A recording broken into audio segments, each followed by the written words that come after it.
Okay, in the last video I promised you an explanation as to why I call this series the Pharisee briefing, and I will get to it before the end. This is actually going to be a brief, condensed historical lesson on the origins of Christianity, and I know some of you may find this objectionable. I'm sorry if you do. Not intended to offend anyone. However, I have been doing my share of reading, and I've come to the conclusion that the generally accepted understanding of who Jesus was and what he did has been morphed over the millennia to serve a variety of useful, mainly political, sometimes ethnic-based purposes that have very little independently to do with religion. The discovery in the 1960s of a whole collection of scrolls in what is today Jordan, which have become known as the Dead Sea Scrolls, brings tremendous new light on the subject for the simple reason that a close analysis of the Dead Sea Scrolls compared with the modern Gospels, Christian Gospels, shows remarkable similarities in certain areas, leading one to believe that modern Christianity is actually an outcropping or a somewhat modified version of the earlier teachings that a group of very religious Jews known as the Essenes practiced back in ancient times during the Roman occupation of Judea. Keep in mind something. The Jews first found their way to the Jerusalem area back approximately 1200 BC. And this goes back to the Old Testament story of Moses, their exile from the Egyptians, and relocation in the quote-unquote Promised Land.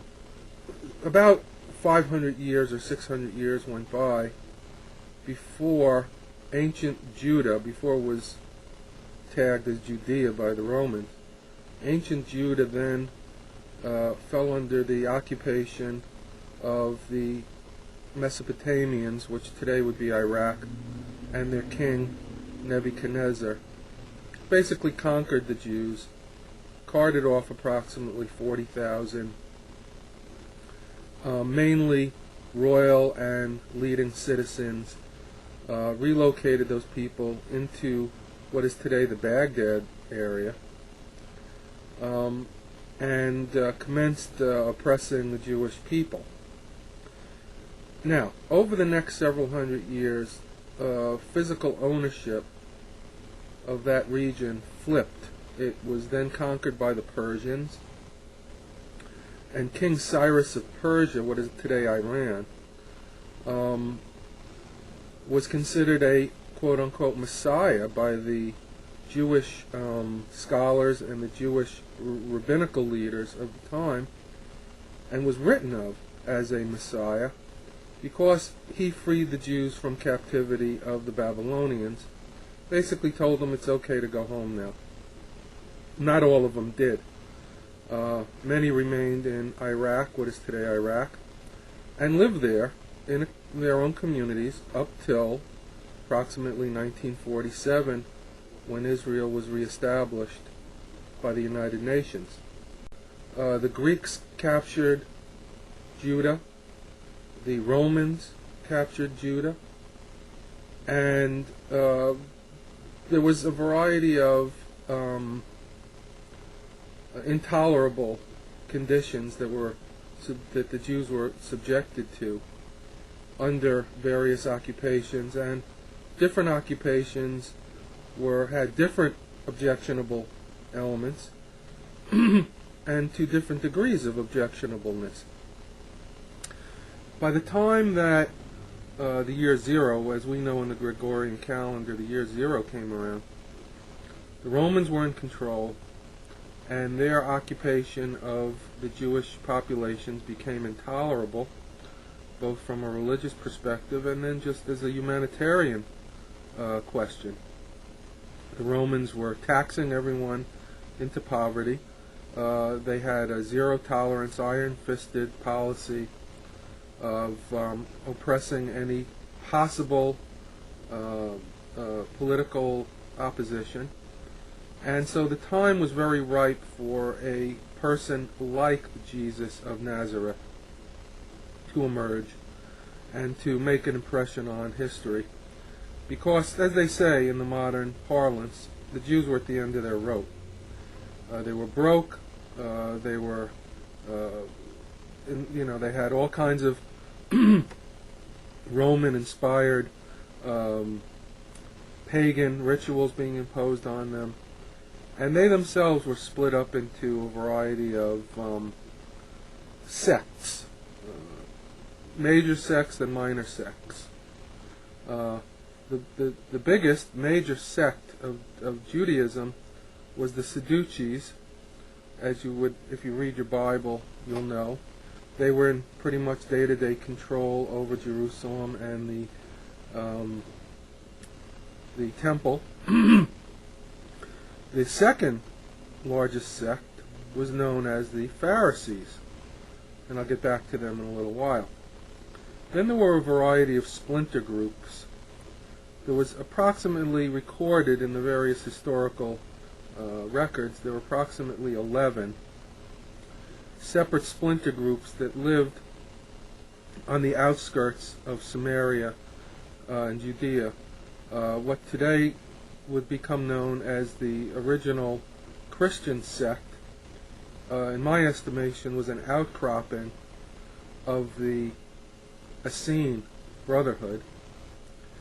The Essene Brotherhood was a group of very, very religious, mainly men. They had two little communities, one for just men and then one for families. And they were much stricter, far, far, far stricter religiously than any of the other sects. They were strict vegetarians. They were strict pacifists. And they spent their days immersed in these various rituals, claimed to have all kinds of spiritually inspired knowledge, and wrote everything down. The Jews were prolific scribes, and they kept very detailed records of their religious practices and beliefs. Anyway, this fellow that everyone knows as Jesus may not have come directly from one of the Essene Brotherhoods, but his brother, many of you may not even realize, that Jesus had a brother named James, and his brother was the high priest of the Essene sect. And the Essene, the word Essene really is roughly translated into a few different similar words. For example, the word saint is one translation. The pious ones, and it almost translates into Hasidic. Not comparing them to the Hasidic communities of today, but that was the meaning. It was a Hasid or a sect. Now, the only group of people who were nearly as pious as these Essenes were the Pharisees, who were known to be socially liberal and religiously conservative. Consequently, if you read your New Testament, you will find that the Pharisees are spoken of not in a good light, and are basically condemned as false scribes, liars, hypocrites, and so forth. And that's why I've chosen to name this report the Pharisee Briefing. I'm approaching 10 minutes now, so I'm going to wind it down, but I'm going to follow up immediately with Chapter 3. Thank you for watching.